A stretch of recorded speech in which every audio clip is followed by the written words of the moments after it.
দোলার বিবি দেখতে যাবি, উঠতে হবে কোঠা, ফরিদার ওই রঙিন শাড়ি সেরির ওপর পাতা, মেম সাহেবের পোশাক পরে ডলি বিবি হয়, আজান শুনে ঘুমটা টেনে ওজোর পানি চায়, কুটুম খাওয়ার ঝামালাতে বেটার বাপ রাগে, ওহে ভাই ওহে বিহাই দেরি কোন কাজে, সব ফেলিয়া বেটির বাপ এলো মজলিসেতে, দেখা দেখে মাথায় টোপে দিল সকলেতে।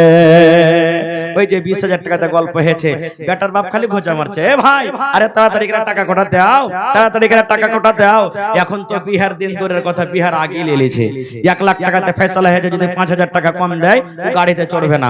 আরে চড় না রে চড় না, কেমন করে চড়বো, 5,000 যে বাকি আছে ওখানে বিয়ে পড়ে যায়, যদি উল্টে যায় আর দিব না তখন।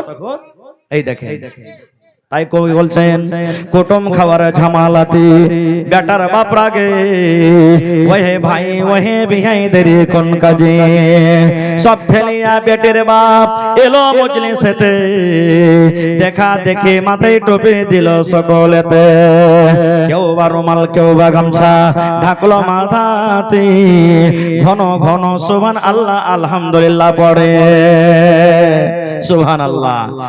এবার 20,000 টাকার কথা হয়েছিল, এবার বোরের বাপ মানে বেটির বাপ এসে টাকা কোটা দিয়ে দিলে, কতটি টাকা আছে গুনতে গুনতে, সুবহানাল্লাহ, টাকা কোটা দিলে বেটির বাপ জমিনে পাক মইরা, তোমার টাকা আমি নেব না, সুবহানাল্লাহ। মজলিসের সামনে টাকা পাক মেরে দিলে বেটার বাপ তোমার টাকা নেব না, তাই কই বলছেন সুবহানাল্লাহ। বোরের বাপ টাকা পেয়ে গুনে হেসে হেসে, গুনার শেষে হাসি মুখে উঠলো জোরে কেসে, কাস্তে কাস্তে উঠলো রেগে, কারণ লোকটা টাকি, টাকা ছেড়ে বললো জোরে রাখবো না খো বাকি। ভাই রে 20,000 টাকাতে গল্প হয়েছিল রে ভাই, বেটির বাপ করে মানুষ 19,000 টাকা জমা করে দিয়েছি, 1,000 টাকা কিন্তু আর জমা করতে পারলো না। বেটার বাপ টাকা গুনতে গুনতে সবটি টাকাকে পাক মেরে ফেলে দিলে, টাকা নেব না, 20,000 টাকা তুমি পুড়িয়ে দাও। তাই কবি বলছেন কাস্তে কাস্তে উঠলো রেগে, কারণ লোকটা টাকি, টাকা ছেড়ে বললো জোরে রাখবো না খো বাকি।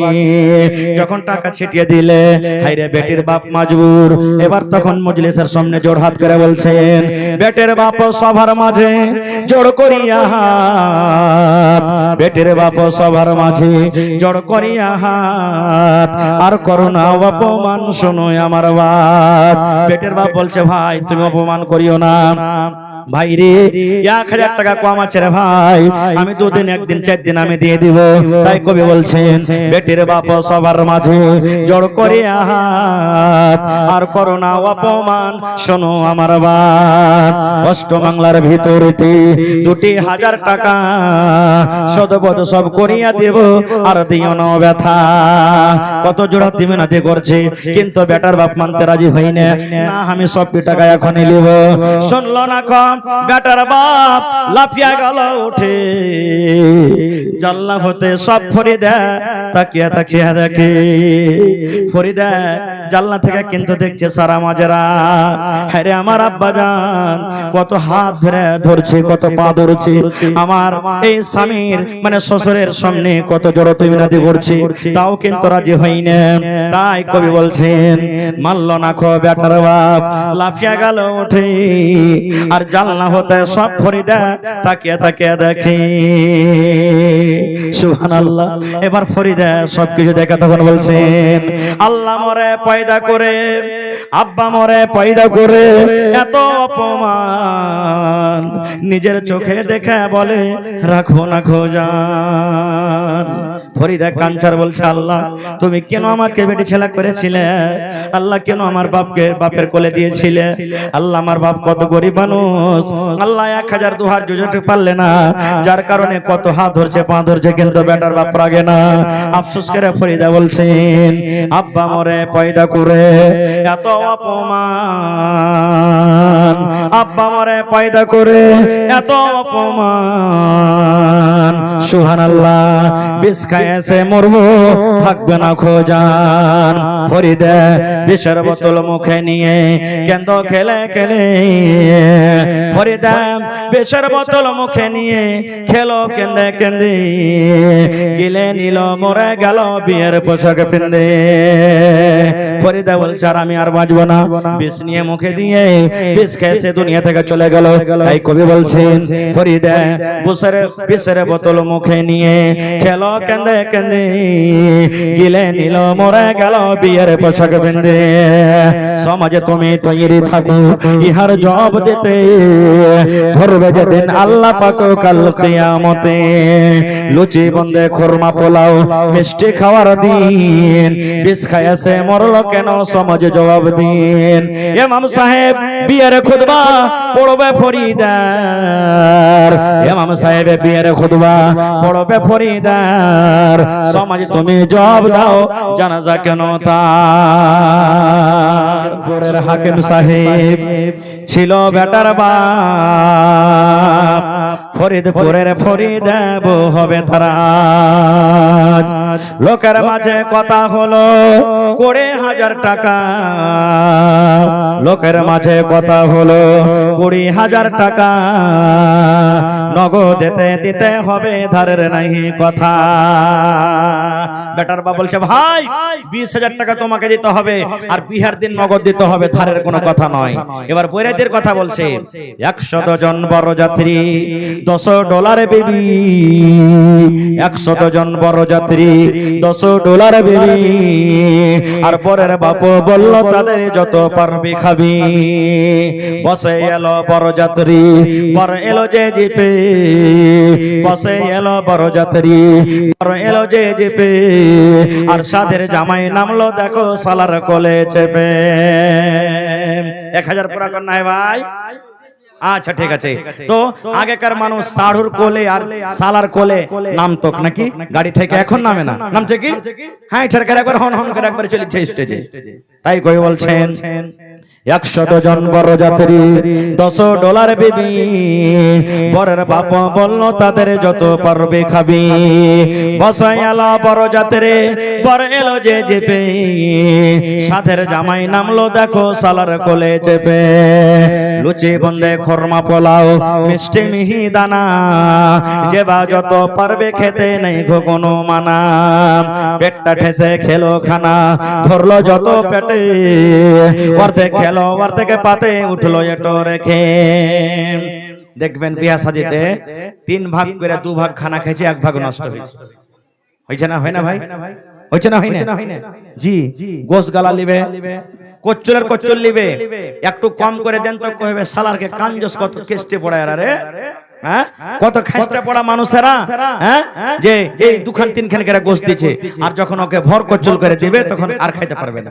তাই কই বলছেন পেটটা ঠেসে খেলো খানা ধরলো যত পেটে অর্ধেক খেলো অর্ধেক পাতে উঠলো এটো রেখে বিয়ার বাড়ির আগে নাতে পাল টাঙ্গায় আছে ঢোল বাজছে গান গাইছে ছেলে মেয়ে নাচে খালাকে বলবো আল্লাহ তাবারাক ওয়া তাআলা আপনাদের মান সম্মানকে উঁচা করে দিয়েছেন এক জামানা এক টাইম ছিল এমন যে আরবের কিছু কিছু মানুষ বাড়িতে যদি বেটি জন্ম নিত ওই বেটিটাকে জিন্দা জমিনে ওরা পুজো দিত কেড়ে দিত পড়েন সুবহানাল্লাহ জমিনে বেটিকে জিন্দা দফন করে দিত এরকম আরবের মানুষ যদি কোনো মহিলার স্বামী মারা যেত ওই স্ত্রীকে বলতো তুই ডাহিন তুই স্বামী খাকানি তুই পুরুষ খেয়ে নিলি ওই মহিলাটাকে কষ্ট দিত মক্কার লোকেরা যখন নবী হননি তার আগে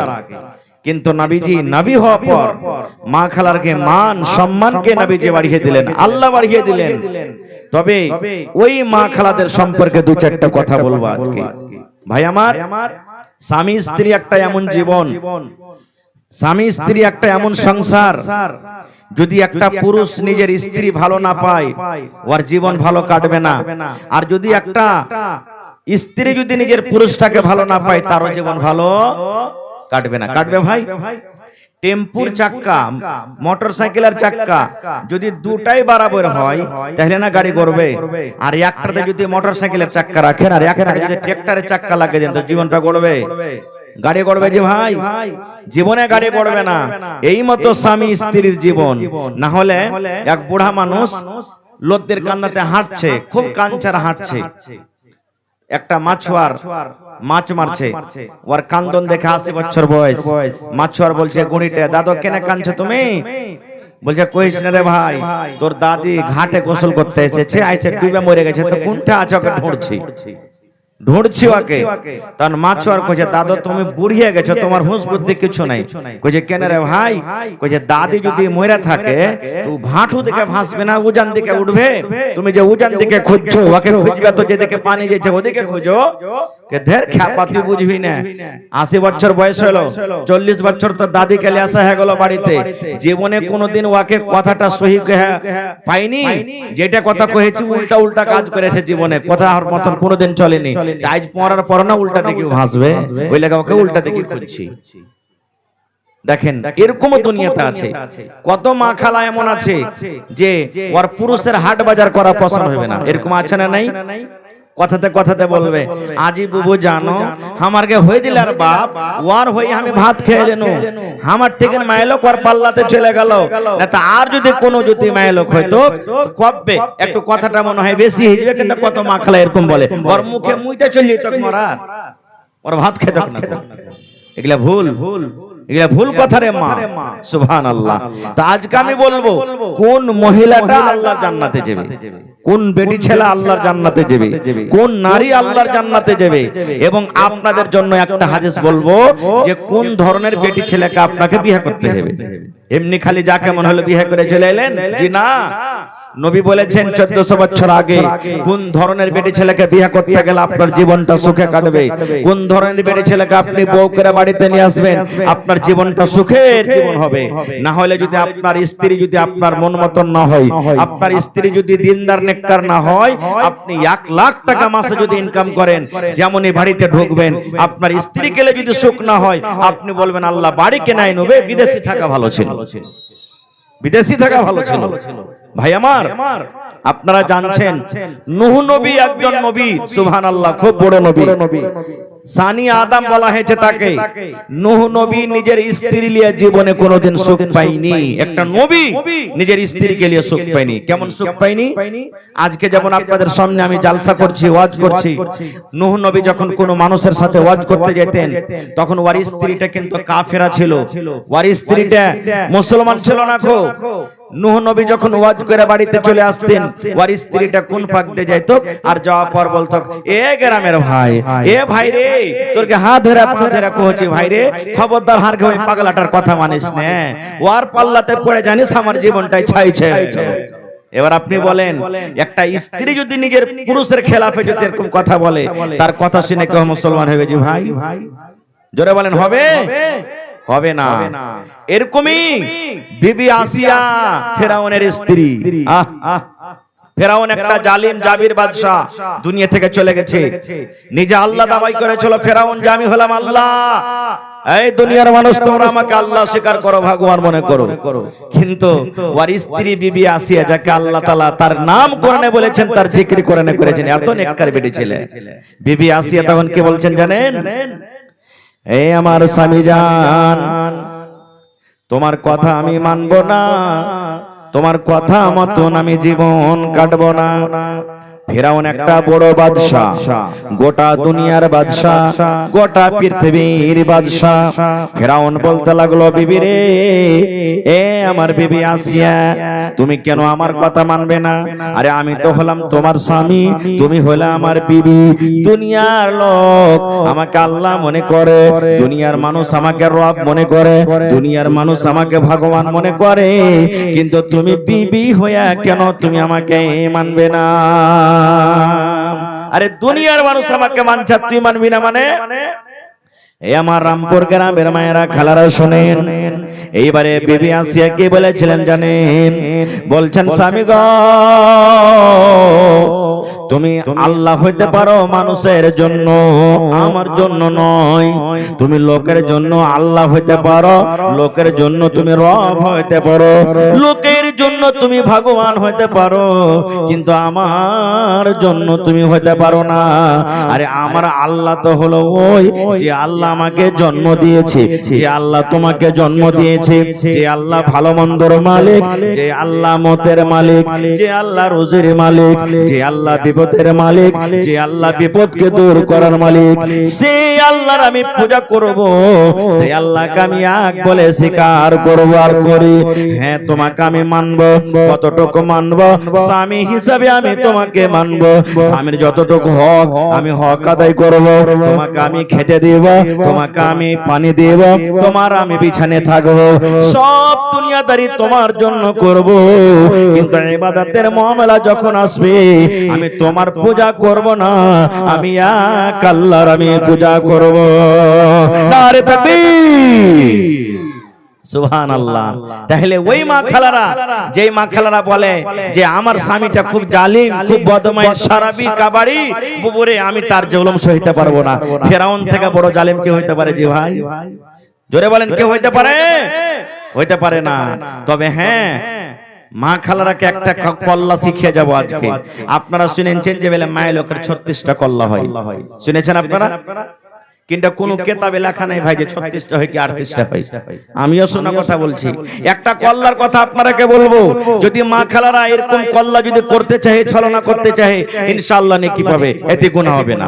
কেমন দেখবেন আপনাদের গ্রামে, দেখেন দুনিয়া ছেড়ে দেন, এমনও দুনিয়াতে মায়ের লোক আছে যে ও নেককার, কিন্তু ওর স্বামীটা খুব বদমাইশ, ওর কথা মানবে না, স্ত্রীর মদ পান করবে, নাশা খাইবে, নামাজ পড়বে না, উল্টা সিধা বিবিকে কয়ে দিবে। এরকম আছে না নাই?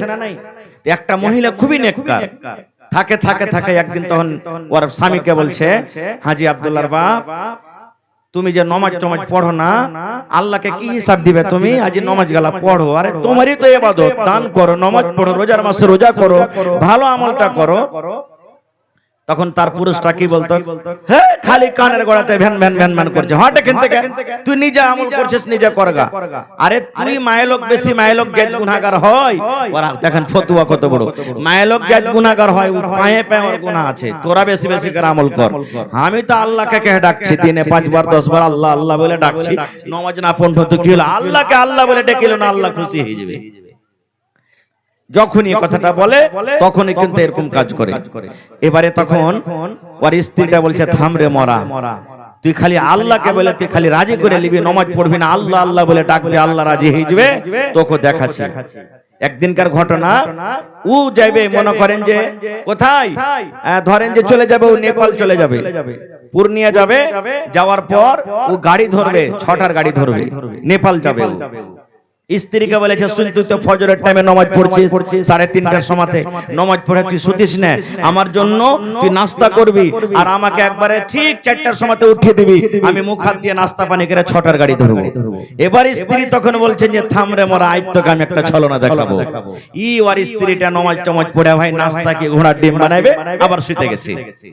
শুতে যে গেছে তো একবারই 6টার সময়। ওর স্বামীটা তো লাট সাহেব, 6টার সময়তে উঠেছে, ওকে বলেছে 4টার সময়তে উঠিয়ে দিবি, উঠেনি, 6টার সময়তে উঠেছে। এবার যেমনই উঠা তখন স্ত্রীকে বলছে, আরে আব্দুল্লাহর মা উঠা রে, তাড়াতাড়ি করে উঠ, আরে 6টা বেজে গেল, কখন ট্রেন ধরবো? তোকে বলেছি যে ফজরের পর তুই ঘুমাবি না, ঘুমিয়ে গেছিস, তুই নাস্তা করিসনি, কখন নাস্তা করবি? যেমন কথাটা বলা। এবার স্ত্রী বলছেন, স্বামী গো, ও আমার আদরের স্বামী, একবারে লম্বা সুরে বয়ান ধরে মিঠা করে ডাকছে ওকে, স্বামী গো, ও আমার আদরের স্বামী। ওর পুরুষটা বলছে, আরে স্বামী স্বামী বলিস না, তাড়াতাড়ি করে উঠ, আর উঠে নাস্তা টাস্তা কর, 6টার গাড়ি ছুটলো ছুটলো, 8টার গাড়ি তার ধরবো। কিন্তু ওইটাই কথা বয়ান ধরে ধরে, স্বামী গো, ও আমার আদরের স্বামী। বয়ান ধরে এরকম ভাবে নিজের স্বামীকে বলছে। ওর ভিতর কিন্তু ঘাবড়ে গেছে যে হবে রাইতে তো ভালোই সুতলে এসারের নামাজের পর কোন জিন টিনে ধরলে নাকি, ভূতটুতে ধরলে নাকি, এত সুন্দর করে বয়ান ধরে ডাকছে স্বামী গো, আদরের স্বামী। তখন বলছে না, এরকম করে হবে না। ওর একটা চাচা ছিল করিবে, চলে গেছে ডাকতে। চাচা, হে চাচা, কইছে কি হয়েছে রে ভাতিজা? কইছে চলো তো তোমার বহুটাকে দেখো তো, এসারের পর শুতেছে, এখন যদি জাগ আছে তো এরকম বয়ান ধরে ধরে স্বামী গো, আমার আদরের স্বামীকে ডাকছি। কইছে তো হাঁটতে হাঁটতে যখন বাড়ি চলে গেছি, তার স্বামী বলছে, ও আব্দুল্লাহর মা, দেখো বাড়ি থেকে এসেছে, চাচা এসেছে, তুমি উঠো।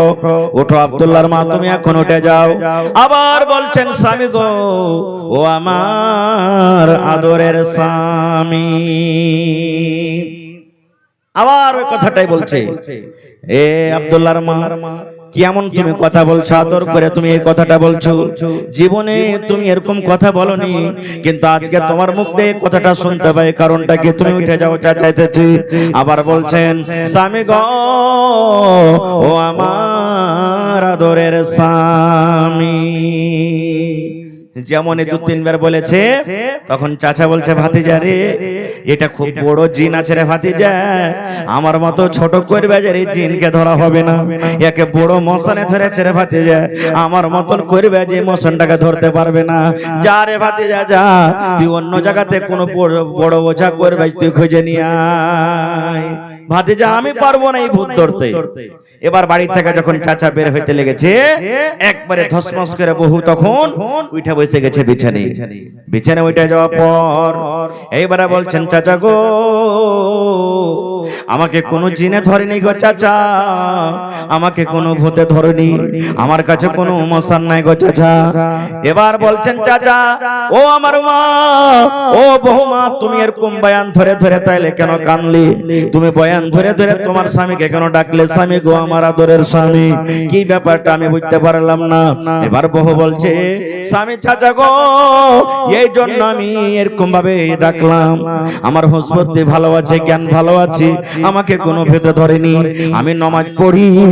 আপনার ভাতিজা জীবনে নমাজ পড়ে না, আপনার ভাতিজা জীবনে দান ধ্যান করে না, আপনার ভাতিজা জীবনে রোজার মাসে রোজা করে না। আমি যখন তাকে বলি, স্বামী গো তুমি নমাজটা পড়ো, রোজার মাসে রোজাটা করো, আমার কথা মানে না, আমাকে একটাই কথা বলে, বিবিরে তুই নমাজ পড়ছিস পড়, তুই রোজা করছিস কর, আমার আল্লাহকে আমি আল্লাহ বলে বলে বলে ডাকছি, আমার আল্লাহ আমার পরে খুশি হয়ে যাবে। বলছে, চাচা গো, বিনা নামাজ পড়াতে যদি আল্লাহকে আল্লাহ বলে ডেকে যদি আল্লাহ রাজি হয়ে যায়, রোজার মাসে যদি রোজা না রাখি, যদি আল্লাহকে আল্লাহ বলে ডেকে যদি আল্লাহ রাজি হয়ে যায়, তাহলে আমার স্বামীকে আমি এই 6টা থেকে নিয়ে এখন পর্যন্ত কত আদর করে মিষ্টি করে করে স্বামী গো, ও আমার আদরের স্বামী করে আমি এত কলিজা ঠান্ডা করে আমি ডাকলাম, তবে নাস্তা না করে তার কেন পেটটা ভরবে না? যেমন চাচা গো, পেট ভরতে গেলে নাস্তার দরকার আছে, পেট ভরতে গেলে রুটির দরকার আছে, পেট ভরাতে গেলে ভাতের দরকার আছে।